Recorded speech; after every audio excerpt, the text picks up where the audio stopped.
وفاقی وزیر داخلہ محسن نقوی کا کہنا ہے کہ کوئی مانے یا نہ مانے موجودہ سسٹم گر چکا ہے، نئے انتظامی یونٹس یا صوبے اس مسئلے کا حل ہے۔ پاکستان کی پہلی اکنامک 2026 میں خطاب کرتے ہوئے ان کا کہنا تھا کہ نوجوانوں کو چند ہزار کا وظیفہ یا ٹیبلٹس دے کر بہلایا نہیں جا سکتا۔ نوجوان میرٹ پر نوکریاں اور مواقع چاہتے ہیں، اگر یہ نوجوان اکٹھے ہو گئے تو نظام الٹ دیں گے۔ یہ سسٹم جس کے اندر ہم رہ رہے ہیں یہ کولیپس کر چکا ہے، آپ مانے نہ مانے۔ وہ شخص جو 20 گھنٹے جاگ کے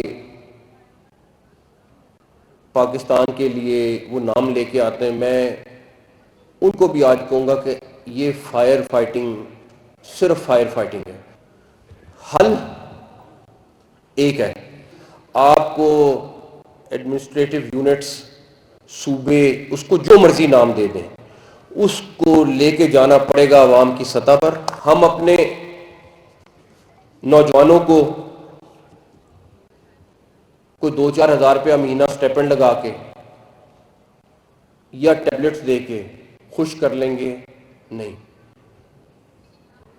آپ ان سے پوچھیں تو صحیح ان کو چاہیے کیا ہے۔ وہ صرف ایک چیز مانگتے ہیں کہ اپنا نظام ٹھیک کر لیں، ہمیں انصاف مل جائے، ہمیں میرٹ مل جائے، ہمیں جاب کی اپرچونٹیز مل جائیں، اور ہمیں اگر کہیں سرکاری طبع پہ جاب ہے تو اس پر ہمیں جائز طریقے سے ہر چیز مل جائے۔